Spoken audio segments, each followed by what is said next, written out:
The first plasma bolt struck New Terra's primary school at exactly 9:37 in the morning, local time. Captain Marcus Reed watched the tactical display aboard the UES, defiant as the red warning indicators multiplied across the colony. World's surface. What had begun as a routine patrol mission along the outer rim had become a nightmare beyond imagination. "Captain, we're receiving distress signals from 17 different locations," Communications Officer Lisa Park reported, her voice tight with controlled panic. "They're hitting schools, hospitals, residential districts. This isn't a military strike, it's a massacre." Marcus gripped the command chair's armrests until his knuckles went white. The Valak's hegemony had made their intentions clear with this unprovoked assault. They weren't interested in strategic targets or military installations. They wanted to break humanity's spirit by targeting what they held most dear, their children. The holographic display showed the sleek, angular shapes of Valak's destroyers moving in perfect formation across New Terra's sky. Their weapons fired with mechanical precision, each shot calculated to cause maximum civilian casualties. The aliens had studied human settlements for months, learning exactly where to strike to inflict the deepest wounds. "Sir, I'm getting reports from the surface," Park continued, her voice breaking slightly. "Riverside Elementary. They were having morning assembly when the first wave hit. 300 children, Captain. 300. Marcus closed his eyes for a moment, feeling the weight of command settle heavier on his shoulders. The Valaks had crossed a line that no civilized species should ever cross. They had declared war not just on humanity's military, but on their future itself. "What's our response capability?" he asked his tactical officer. "We've got torpedo tubes loaded and ready, but Captain ... Lieutenant Commander Dave Walsh hesitated. "Their fleet outnumbers us 20-1. We can't take them all on." Marcus nodded grimly. The Defiant was a capable vessel, but she was designed for patrol duties, not fleet engagement. Still, he couldn't simply watch as innocent children died below. "Launch all torpedoes," he ordered. "Target their lead destroyer. We may not win this fight, but we'll make them remember it." As the Defiant's weapons streaked toward the enemy formation, Marcus thought about his own daughter back on Earth. Emma was only 8 years old, probably sitting in her classroom now learning about the vast universe beyond their solar system. She dreamed of becoming an explorer, of seeing distant stars and meeting alien civilizations. The irony wasn't lost on him that those same alien civilizations were now trying to ensure she'd never get that chance. The Valak's formation shifted, adapting to the human attack with cold efficiency. Their return fire lit up the Defiant's shields, but Marcus had achieved his primary objective. The enemy was now focusing on his ship instead of the helpless civilians below. "Every great journey starts with a few brave explorers. Sci-fi Stellar. Conflict is just beginning, and your support means everything. If you're hungry for HFY battles and tales of human valor against alien might, hit subscribe, it's free, and it helps us bring these front lines to you." "Captain, we're being hailed by the Valak's flagship," Park announced. "Put them through." The main screen flickered to life, revealing the cold, reptilian features of a Valak's commander. Its scaled face showed no emotion as it spoke perfectly. Translated standard: "Human vessel, you have interfered with a necessary culling operation. Your species has expanded beyond acceptable parameters. Submit now, and your deaths will be swift." Marcus stood slowly, his jaw set with determination. "This is Captain Marcus Reed of the United Earthship Defiant. You want to know what's unacceptable? Murdering children. You've just made the biggest mistake in your species' history." The Valak's commander's eyes narrowed. "Your threats are meaningless. Your ships are inferior, your weapons primitive. You cannot hope to match the might of the hegemony." "Maybe not," Marcus replied, his voice steady despite the chaos around him. "But you're about to learn something important about humanity. We don't just fight for territory or resources. We fight for our children. And when you threaten them, you wake something in us that you really don't want to face." The transmission cut out, leaving Marcus staring at the tactical display once more. The Valaks were right about one thing: humanity's current fleet couldn't match their firepower. But they had underestimated the human capacity for both fury and innovation. As the Defiant continued its desperate holding action, Marcus activated his ship's emergency beacon. The message would take hours to reach Earth, but when it did, would trigger protocols that had been decades in the making. The Valaks thought they were facing a primitive species. They were about to discover just how wrong they were. The emergency session of the Galactic Council convened within hours of the first reports from New Terra. Admiral Kate Stone stood in the observer's gallery, watching as representatives from dozens of species debated humanity's fate with the same passion. They might discuss trade regulations. The Valak's hegemony has acted within established parameters, droned the Krogan ambassador, his crystalline voice echoing through the chamber. Humanity's expansion rate exceeds acceptable levels. Population control measures are necessary. Admiral. Stone felt her jaw clench. Population control measures. That's what they called the systematic murder of children. The Council recognizes the hegemony's concerns, added the Trilarian representative, their tentacles writhing with what Stone had learned to recognize as smugness. Humanity's aggressive expansion threatens established trade routes and territorial agreements. Stone had heard enough. She activated her personal communicator, sending a coded message back to Earth Fleet Command. The response came within minutes. Prometheus Protocol authorized. Commence Operation Righteous Fury. For 70 years, humanity had played the role of the cooperative newcomer to galactic civilization. They had followed the rules, respected territorial boundaries, and contributed to the galactic economy. All while secretly preparing for this exact moment. The other species saw humans as primitive, barely worthy of Council membership. They had no idea that Earth's military-industrial complex had been working around the clock, developing technologies that would have shocked their supposed alien superiors. Admiral Stone, came a voice beside her.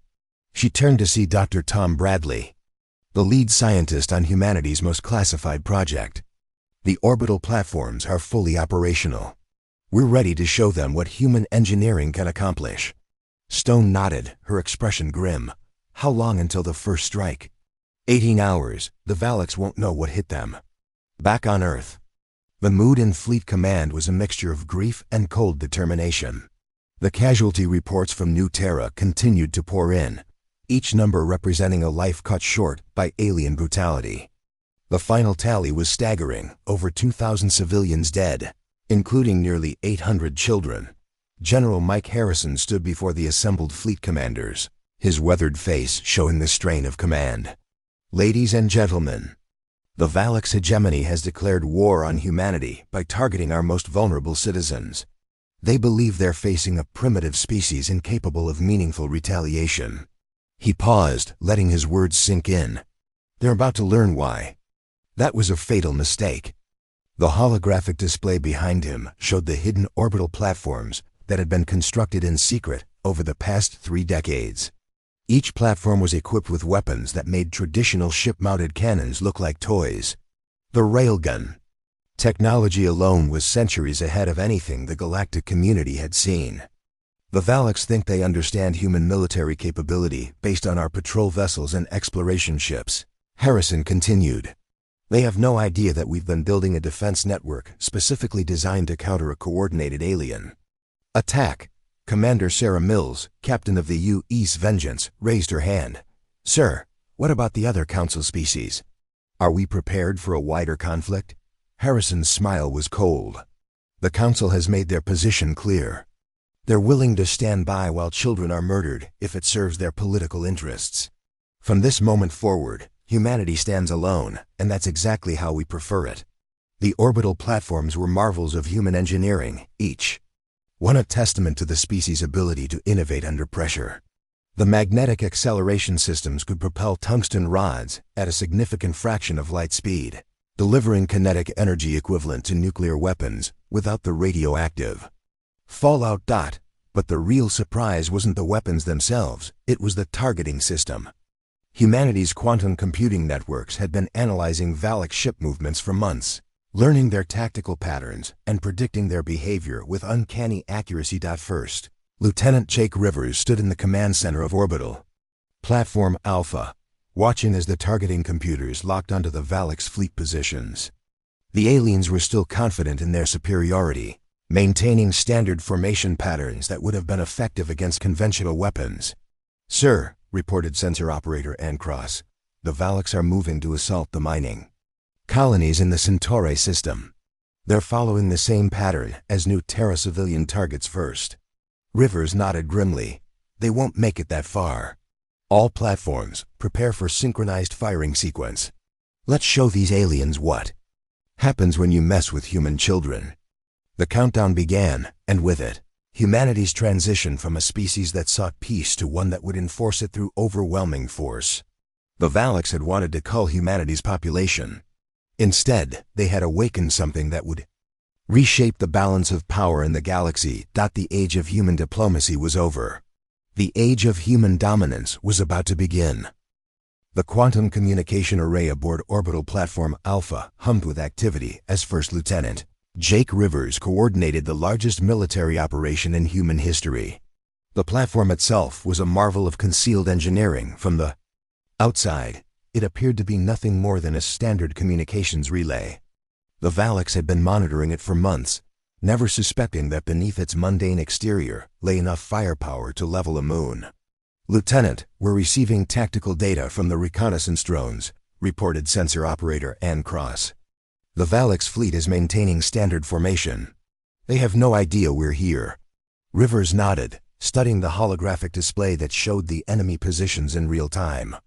68 Valaks vessels, including 12 heavy cruisers and 4 dreadnoughts. By conventional galactic standards, it was an overwhelming force. By human standards, it was target practice. Sir, I'm getting readings from the other platforms, Cross continued. Beta through Gamma are all reporting green status. We've got full coverage of the Valaks fleet. The orbital defense network was humanity's greatest secret. 24 platforms positioned throughout the Sol system, each one equipped with magnetic railgun systems that could accelerate projectiles to velocities that defied galactic understanding of physics. The tungsten rods they fired weren't just weapons. They were relativistic kill vehicles that could punch through any known shielding technology. Open a channel to Fleet Command, Rivers ordered. Admiral Stone needs to know we're ready. The transmission connected instantly, revealing Admiral Stone's determined face on the main screen. Behind her, the command center buzzed with activity, as humanity's finest military minds coordinated their response to the Valaks' aggression. Lieutenant Rivers, what's your status? Stone asked without preamble. All platforms operational, Admiral. We've got targeting solutions for every enemy vessel. On your word, we can end this. Stone's expression was grim. The Valaks just hit another school transport in the Proxima system. 57 children, Jake. 57 more reasons why we can't show mercy.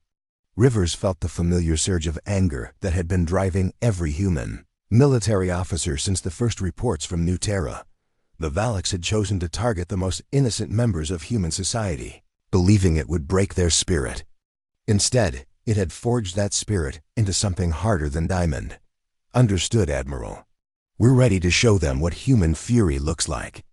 The reconnaissance data continued to stream in, painting a picture of alien arrogance that would have been amusing if not for the civilian casualties. The Valaks fleet moved with the confidence of a species that had never faced serious opposition. Their formations were textbook perfect, their movements predictable, their tactics unchanged for centuries. They had no idea they were sailing into a trap that had been decades in the making. Dr. Tom Bradley's voice crackled through the communication system from his position at the primary targeting computer. Jake, the quantum processors are showing firing solutions with 99.7% accuracy. We can hit every enemy vessel simultaneously. What about their shields? Rivers asked, though he already knew the answer. Irrelevant. Our tungsten rods will be traveling at 12% of light speed when they impact. No known shielding technology can stop that kind of kinetic energy. The beauty of the orbital cannon system wasn't just its devastating power, it was its simplicity. While other species relied on complex energy weapons and exotic matter, humans had perfected the art of making things go very, very fast. The magnetic acceleration systems were based on principles that any human engineer could understand, scaled up to levels that defied imagination. Sir, we're getting a priority transmission from the Valaks flagship, Cross announced. They're demanding our surrender. Rivers allowed himself a cold smile. Put them through. The alien commander's reptilian features filled the screen, his scaled face showing the same cold arrogance that had characterized every Valak's communication. Human defenders, you are outmatched and outnumbered. Surrender now, and your deaths will be swift. This is Lieutenant Rivers of the United Earth Defense Network, Jake replied, his voice steady despite the magnitude of what was about to happen. You made one critical error in your calculations. The Valak's commander's eyes narrowed. And what error is that? You assumed we were defenseless. Rivers cut the transmission and turned to his weapons officer. All platforms, prepare for synchronized firing sequence. Target every enemy vessel simultaneously. The orbital platforms had been positioned with mathematical precision, each one covering a specific sector of space around Earth. The Valak's fleet, confident in their numerical superiority, had moved into optimal firing positions without realizing they were walking into humanity's crosshairs. Firing sequence initiated, reported the weapons officer. All platforms report ready. Rivers took a deep breath, thinking about the children who had died on New Terra, the families torn apart by alien aggression, the future that hung in the balance. The Valaks had wanted to cull humanity's population. Instead, they had awakened. Something that would ensure no alien species would ever again threaten human children. Fire, he ordered. The orbital platforms discharged their deadly cargo simultaneously, sending tungsten rods streaking through space at velocities that bent the rules of physics. The projectiles were invisible to conventional sensors, traveling too fast for the Valaks to detect until it was far too late. Humanity's secret was finally revealed, and the galaxy would never be the same. The first tungsten rod struck the Valak's flagship at exactly 14 minutes past noon, Earth Standard Time.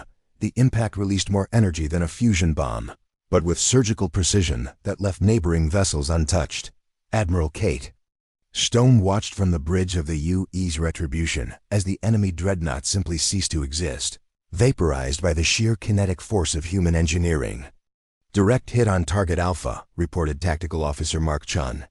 Enemy flagship destroyed. No debris field, complete molecular disruption. Stone nodded grimly. The orbital cannons had performed exactly as designed, delivering precise, overwhelming force that no known defensive system could counter. The Valaks had spent centuries perfecting their energy shields and ablative armor, never imagining that humanity would simply bypass those defenses with raw kinetic energy.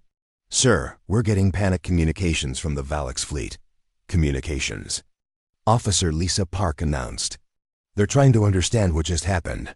The holographic display showed the enemy formation dissolving into chaos. 67 remaining vessels scattered in all directions, their commanders struggling to comprehend how their most heavily armored ship had been destroyed by an invisible weapon. The Valaks had built their military doctrine around the assumption that superior numbers and firepower would always prevail. They had never encountered an enemy that could strike from beyond sensor range with weapons that traveled at relativistic speeds. Second wave incoming, Chun reported. Platforms Beta through Echo are firing on the heavy cruisers. The orbital platforms discharged their deadly cargo in perfect synchronization, each tungsten rod finding its target with mathematical precision. The Valak's heavy cruisers, pride of the hegemony fleet, vanished in brief flashes of light as their molecular structures couldn't withstand the incredible kinetic energy. Captain Marcus Reed, still aboard the battle-damaged Defiant, watched the impossible unfold before his eyes. The same alien fleet that had slaughtered children on New Terra was being systematically destroyed by weapons they couldn't even detect until impact. Captain, we're receiving a transmission from the surviving Valak's vessels, his communications officer reported. They're requesting terms for surrender. Reed's expression was stone cold. Tell them to remember New Terra. Tell them to remember the children they murdered. Then tell them that humanity doesn't negotiate with child killers. The third wave of tungsten rods found their marks with devastating accuracy. Valak's destroyers and cruisers exploded in sequence, their crews never understanding how they had been outmaneuvered by a species they considered primitive. The aliens had studied human patrol vessels and exploration ships, basing their entire strategy on the assumption that what they saw represented humanity's full military capability. They had no idea that Earth's true defense network had been designed specifically to counter a coordinated alien invasion. Dr. Tom Bradley monitored the engagement from his position at the primary targeting computer, watching as humanity's greatest scientific achievement proved its worth in the crucible of combat. The quantum processors calculated firing solutions faster than any organic mind could comprehend, predicting enemy movements and adjusting aim with supernatural precision. "Admiral, we're down to 37 enemy vessels," he reported. "They're attempting to flee the system." Stone's voice was arctic in its coldness. "Negative, no survivors. They wanted to exterminate human children. We're going to exterminate them." The orbital platforms adjusted their firing patterns, targeting the fleeing vessels with the same methodical precision they had shown throughout the engagement. The Valaks had superior faster-than-light technology, but their ships needed time to charge their jump drives. Time they didn't have. First Lieutenant Jake Rivers watched from Platform Alpha as the enemy fleet was systematically dismantled. Each tungsten rod impact was a small star being born and dying in the same instant. The incredible kinetic energy converting matter directly to energy according to Einstein's equations. "Sir, we've got incoming transmissions from the Galactic Council," reported his communications officer. "They're demanding an immediate ceasefire." Rivers thought about the children who had died on New Terra, about the families torn apart by alien aggression, about the future that hung in the balance. The Council had stood by while innocents were murdered, offering nothing but political platitudes and empty condemnations. "Tell the Council that humanity is no longer interested in their input," he replied. "This is our fight now." The final wave of tungsten rods eliminated the last of the Valaks vessels, leaving nothing but expanding clouds of ionized gas where a mighty fleet had once cruised through space. The engagement had lasted exactly 17 minutes from first impact to final destruction. 68 enemy vessels completely destroyed. 0 survivors. The Valaks hegemony had sent their finest fleet to cull humanity's population. Instead, they had delivered themselves into the hands of a species that had spent decades preparing for this exact moment. The aliens had underestimated human capacity for both innovation and fury. "Admiral, we're receiving surrender transmissions from Valaks colonies throughout the sector," Park reported. "They're offering terms." Stone studied the tactical display, where the orbital platforms were already cycling through their reload sequences. Humanity had just announced its presence on the galactic stage with a demonstration of power that would echo through the stars. "Prepare the fleet for advance," she ordered. "The Valaks wanted to start a war. We're going to finish it." The age of human defensiveness was over. The age of human expansion was about to begin. 6 months after the Battle of Sol, Admiral Kate Stone stood on the observation deck of the newly constructed Orbital Memorial Station, watching as the tungsten memorial plaques were installed in perfect formation around Earth. Each plaque bore the name of a child who had died in the Valaks attacks, their young faces etched in metal that would outlast the stars themselves. 837 names, reported Captain Marcus Reed, his voice heavy with the weight of remembrance. Every child who died because the galaxy thought humanity was too weak to defend itself. Stone nodded, her eyes tracing the orderly rows of memorials that stretched as far as the eye could see. Each plaque was positioned to catch the light of Sol, ensuring that the names would shine like stars across the darkness of space. It was a promise written in tungsten and grief. Never again would human children die while humanity had the power to prevent it. The memorial station itself was a marvel of human engineering, but it served a dual purpose. Hidden within its graceful structure were the most advanced orbital defense systems ever constructed, upgraded versions of the weapons that had annihilated the Valaks fleet. The galaxy had learned to fear human tungsten rods, but they had no idea that humanity's newest platforms could fire continuously for hours without reloading. "Admiral, we're receiving a transmission from the Galactic Council," announced Communications Officer Lisa Park. "They're requesting another meeting to discuss humanity's aggressive expansion." Stone's smile was cold. "Tell them we'll consider their request when they provide adequate compensation for the families of New Terra. Until then, humanity operates under its own authority." The political landscape of the galaxy had shifted dramatically since the Battle of Sol. 3 separate species had voluntarily joined the growing human protection zone. seeking sanctuary from the same predatory behaviors that had cost the Valaks their entire fleet.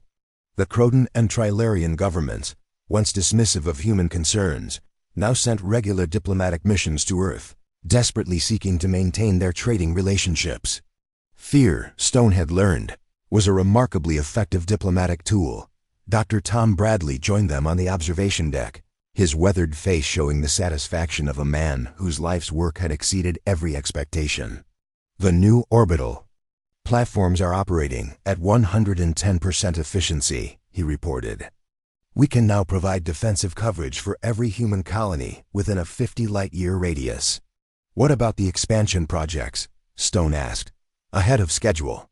The colonization ships are equipped with portable defense platforms that can be deployed within hours of arrival. Any species that tries to repeat the Valak's mistake will find themselves facing tungsten rods before they can target a single civilian. First Lieutenant Jake Rivers had been promoted to colonel after the Battle of Seoul, and now commanded the expanded orbital defense network from his position aboard the command station. The young officer who had fired the first shot in humanity's war for galactic recognition had become the architect of their new defensive doctrine. Sir, we're tracking 17 different alien fleets maintaining respectful distances from human space, he reported during the morning briefing. It seems our reputation has preceded us. Stone studied the tactical display, where the positions of various alien vessels were marked in different colors. Green for allied species, yellow for neutral observers, red for potential threats. The map showed a galaxy learning to accommodate humanity's presence rather than dismiss it. Any word from the Valak's homeworld? She asked. Radio silence for the past 4 months, Rivers replied. Intelligence suggests they're undergoing a complete governmental restructuring. Apparently, the complete annihilation of their fleet caused some political upheaval. The irony wasn't lost on Stone. The Valaks had attacked humanity believing they were culling a primitive species before it could become a threat. Instead, they had awakened a sleeping giant that was now reshaping the galactic balance of power.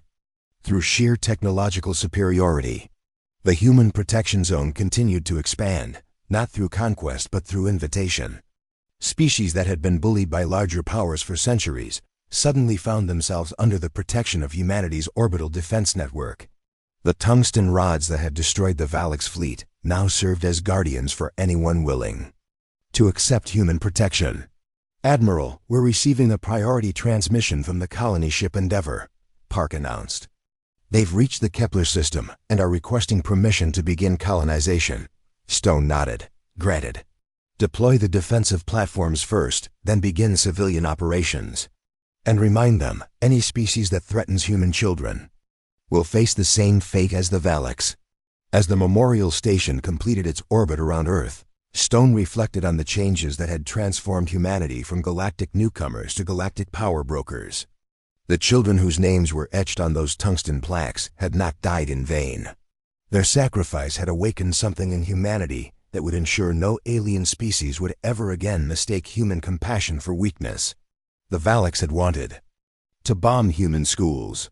Humanity had replied with orbital cannons and the complete restructuring of galactic civilization. The lesson was clear. Threaten human children and face the consequences of awakening a species that had turned the laws of physics into weapons of war. The age of human expansion had begun, and the galaxy would never be the same.